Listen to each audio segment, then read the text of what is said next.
तो क्या एलियन होते हैं? डायरेक्शन में टाइम फ्लो करता है, that's the thermodynamic arrow of time, जो कि एक बहुत ही इंटरेस्टिंग है and it is one of my favourite laws of physics, the second law of thermo. 2022 में पृथ्वी खत्म हो जाएगी। बहुत सारे लोग अभी भी कहते हैं कि कुछ ना कुछ तो होने वाला है बड़ा। क्या आप मानते हैं कि पृथ्वी खत्म हो जाएगी? इसकी एक ग्रेट पॉसिबिलिटी है। आपके पापा ने शिकायत भी की थी पिछली दफा कि आप पढ़ते बहुत ज्यादा हैं। कौन कहता है कि टैलेंट दिल्ली मुंबई की बड़ी बड़ी गलियों में ही बसता है? किसी छोटे से गांव के किसी छोटे से घर में भी एक बड़ा करिश्मा हो सकता है, और उस करिश्मा का नाम सरीम है, जिसे पहले भी मैंने आपको मिलवाया है। गूगल बॉय के नाम से विख्यात हैं, पूरे यूपी की शान हैं, और आज मैं आपको फिर से एक बार मिलवाने वाली हूँ। सबसे पहले बहुत बहुत स्वागत है आपका। Thanks ma'am, thanks a lot, thanks for presenting me on this screen. I am truly glad to be part of this. अच्छा, सरीम के साथ दिक्कत ये है कि इनकी कम्युनिकेशन सिर्फ और सिर्फ इंग्लिश में होती है। चूँकि हमारी ऑडियंस हिंदी में है तो मैं कोशिश करूँगी कि जितना ज़्यादा हो सके अंडरस्टैंडिंग आप लोगों के लिए बना सकूँ मैं वीडियो। खैर, एक छोटे से रूम से इनकी दास्तां शुरू हुई थी, मैंने पहले भी दिखाया है, लेकिन अब चूँकि इनके पापा इनके पढ़ाई को लेकर बहुत कॉन्शियस हैं, इसलिए इनके लिए अलग से एक रूम, एक बोर्ड और भी तमाम तरीके की जो फैसिलिटीज़ प्रोवाइड कर सकते थे वो कर दिया है। रूम पाके कैसा लगा सबसे पहले? Well the thing is since recently मेरे वीडियोस पहले तो मैंने जब वीडियोस बनाने स्टार्ट किए so everything was just out of some fun, कि बस मज़े के लिए, there was some sort of time pass जब लॉकडाउन में दूसरा कुछ करना नहीं था। But recently I have been a lot serious both towards my studies, since मैं कुछ और एग्जामिनेशंस के लिए प्रिपेयर कर रहा हूँ for physics, and also my YouTube videos. That's the reason that I needed a separate room for that. Okay, so videos की दास्तां शुरू हो चुकी है, काफ़ी लोग आपको पसंद भी कर रहे हैं, अलग सर से लेकर अन अकेडमी तक आपको कांटेक्ट कर रहे हैं, बड़े बड़े साइंटिस्ट आपको कांटेक्ट कर रहे हैं। कभी प्राउड सा फील हुआ कि मतलब मैंने कर दिखाया? वेल द थिंग इज़ कि अभी तक मैंने ऐसा तो फील नहीं किया कि मैं कम्प्लीटली अभी सक्सेसफुल हो चुका हूँ, कि अब मुझे और आगे नहीं जाना है। But I have always been such कि अभी इतना हो गया है, अभी मुझे इससे और आगे जाना है। That it is something like is just began yet, कि अभी कुछ पूरा नहीं हुआ है। Not that I have become successful और समथिंग एल्स, रादर अभी बस this is just like the beginning, अभी मुझे और भी आगे जाना है। That's the case. ओके, तो रिसेंटली कौन कौन से वो बड़े ऑर्गेनाइजेशन हैं या साइंटिस्ट हैं जिन्होंने आपसे मदद मांगी कि भैया सरीम हमारे पास आ जाओ? वेल रिसेंटली मैं बहुत सारे दूसरे बड़े बड़े लोगों से भी मिला, and I have also been part of an academy recently, so that's the thing. And मैंने बहुत सारे ट्रिप्स भी किए to many schools and many colleges that to motivate the students, या फिर teach different kinds of physics concepts to students. That's the thing. Okay, तो उम्र क्या है आपकी? अभी तो 12+। ठीक है, जब मैंने पहले उम्र करी थी, पहले इनकी वीडियो करी थी, तब इनको उम्र करीब 11 वर्ष की थी, और अब ये 12 साल के हो गए हैं।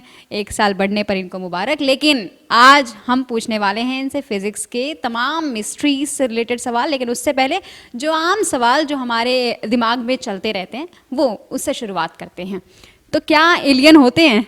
वेल द थिंग इज़, अब ये एक सब्जेक्टिव काइंड का क्वेश्चन है कि कुछ लोग मान सकते हैं कि एलियंस होते हैं, while some other will say कि aliens can not possibly exist. लेकिन जहाँ तक मेरा पर्टिकुलर पॉइंट ऑफ व्यू है, सिंस अभी तक एक ऐसा कोई प्लानट डिस्कवर नहीं हुआ है जहाँ पे एग्जैक्टली लाइफ को देखा गया है कि लाइफ पॉसिबल है। बट हाँ, traces of water has been found on planets like moon, planets like Mars, and हमारे मून पे भी ट्रेसेस ऑफ वाटर फाउंड है। सो ऐसा हो सकता है कि पॉसिबली पास्ट में एलियंस एग्जिस्ट करते हैं। मीनवाइल अगर मैं अपना ओपिनियन शेयर करूँ, so this could be N interesting possibility कि अगर पैरेलल यूनिवर्सेस या फिर एक मल्टीवर्स एग्जिस्ट करती है, तो उसमें जो दूसरे यूनिवर्सेस हैं उसमें I can be definitely sure कि there can be infinites of universes जहाँ पे लाइफ पॉसिबल है। सो टाइम को लेकर एक बहुत बड़ी थ्योरी चलती है कि पैरेलल यूनिवर्स है, कुछ लोग कहते हैं नहीं ऐसा कुछ नहीं है। तो टाइम का एक एरो है, तो इसको लेकर आप क्या कहना चाहें? Well, arrow of time basically 3 forms में एग्जिस्ट करता है। You have the psychological arrow of time, the thermodynamic arrow of time, and the cosmological arrow of time. जो psychological arrow of time it is such कि हमेशा positive direction में flow करता है, that it will never get back, हमेशा same rate से and same direction में time flow करता है. That's the thermodynamic arrow of time, जो कि बहुत ही इंटरेस्टिंग है and it is one of my favourite laws of physics, the second law of thermodynamics. कि आपके पास जो यूनिवर्स है इसकी जो एंट्रोपी होगी ये एक्चुअल में कंजर्व्ड नहीं है, unlike energy of course, but ये हमेशा या तो कांस्टेंट रह सकती है या फिर हमेशा इंक्रीज करती रहेगी and the entropy can never decrease. तो टाइम जैसे थर्मोडायनेमिक के लॉज के अकॉर्डिंग फ्लो करता है, इसे थर्मोडायनेमिक एरो ऑफ टाइम कहते हैं, इन सच अ वे कि एंट्रोपी या तो कांस्टेंट रहेगी या फिर टाइम के साथ इंक्रीज करती रहेगी. And that is the cosmological arrow of time. So हमें पता है कि यूनिवर्स एक्सपैंड कर रहा है, तो इसके अकॉर्डिंग जो एरो ऑफ टाइम सेट है that is for the expanding of universe, कि यूनिवर्स हमेशा एक्सपैंड करता जाएगा. एंड द थिंग इज कि ऐसा भी हो सकता है कि यूनिवर्स कॉन्ट्रैक्ट करना शुरू कर दे, and in that case this might lead to an interesting possibility कि एरो ऑफ टाइम रिवर्स हो सकता है if the universe starts contracting, actually cosmological arrow of time, and it is not confirmed yet कि अगर cosmological arrow of time की direction reverse होती है तो इसका क्या effect आएगा thermodynamics या फिर psychological arrow of time. So the mystery isn't solved yet, especially cosmological arrow of time and thermodynamic are obviously of great importance in physics, लेकिन अभी तक इतने स्टडी किया गया about arrows of time. क्या कोई ऐसा यूनिवर्स है, पैरेलल यूनिवर्स है जिसमें आप मेरा इंटरव्यू ले रहे हो? वेल या it might be possible of course. Since एक बार स्टीफन हॉकिंग से भी पूछा गया था, एक रिपोर्टर ने प्रोफेसर स्टीफन हॉकिंग से पूछा था, is that such a universe since infinite universes है where I am smarter than you, and even Stephen Hawking replied it yes, and there is also such a universe where you are also funny. Okay, so एक question ये भी है कि जो dark energy है वो भी एक बहुत बड़ी मिस्ट्री है फिजिक्स में, अनसॉल्व मिस्ट्री है. इस पे आपकी क्या राय?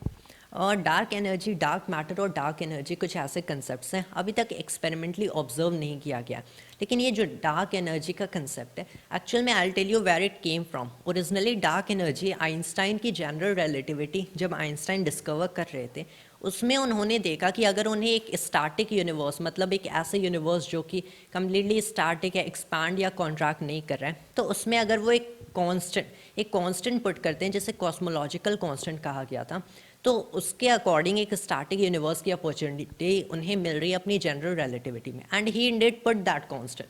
लेकिन लैटर विद द डिस्कवरी की यूनिवर्स एक्सपैंड करे, उन्हें पता चला he doesn't need this cosmological constant and he took it out. लेकिन फिर से व्हाट ही रियलाइज कि जब एक ऐसी एनर्जी जिसकी ग्रेविटेशनल इंटरैक्शंस पॉसिबल हो सकती हैं, मतलब एक अननोन काइंड की एनर्जी को डिस्कवर किया गया जो कि अभी तक हम लोगों ने देखा नहीं है, इसकी बस पॉसिबिलिटी है कि ये एग्जिस्ट करता है इन अवर यूनिवर्स, एक ऐसी energy which plays a major part of this universe. Then Einstein thought कि अगर, not exactly Einstein, what physicist thought, अगर फिर से कॉस्मोलॉजिकल कांस्टेंट को with few changes general relativity में पुट किया जाए, सो दे फाउंड कि ये cosmological constant can account for this dark energy. मतलब इवन दो अब आपके पास एक एक्सपैंडिंग यूनिवर्स है, लेकिन ये कॉस्मोलॉजिकल कांस्टेंट रीजन एक्सप्लेन कर सकता है कि यूनिवर्स एक्सपैंड क्यों कर रहा है. सो समहाउ मैथमेटिकली यही कॉस्मोलॉजिकल कांस्टेंट डार्क एनर्जी है, but this is for mathematicians of course. इसे मोर फिजिकल सेंस में समझा जाए, सो डार्क एनर्जी एक ऐसी एनर्जी है जो कि हम लोग देख नहीं सकते, we can not observe it, लेकिन फिर भी ये ग्रेविटेशनल अट्रैक्शन के जस्ट ऑपोजिट है. यही वो एनर्जी है जो कि इस यूनिवर्स को एक्सपांड करने में हेल्प करती है, such that cosmological arrow of time हमेशा फॉरवर्ड, हमेशा इस पॉजिटिव डायरेक्शन में फ्लो करे. But again it's not been observed yet, and dark matter जिसके भी ग्रेविटेशनल इन्फ्लुएंसेस होते हैं उसे भी अभी तक ऑब्जर्व नहीं किया गया. अच्छा, लोग बहुत सारे ये दावे करते हैं, कुछ लोग कहते थे कि 2022 में पृथ्वी खत्म हो जाएगी, बहुत सारे लोग अभी भी कहते हैं कि कुछ ना कुछ तो होने वाला है बड़ा. क्या आप मानते हैं कि पृथ्वी खत्म हो जाएगी? इसकी एक ग्रेट पॉसिबिलिटी है, लेकिन आई वुड से कि जहाँ तक दिस काइंड ऑफ एस्ट्रोलॉजी को कंसिडर किया जा रहा है, दैट केस मैं स्टेट करना चाहूँगा, सर आइजक न्यूटन ने कहा था ये अर्थ 2050 से पहले नहीं खत्म होगी. सो दैट वाज, ये एक रिलीजियस पॉइंट से था, but still I would like to state it as I believe a lot in sir Isaac Newton.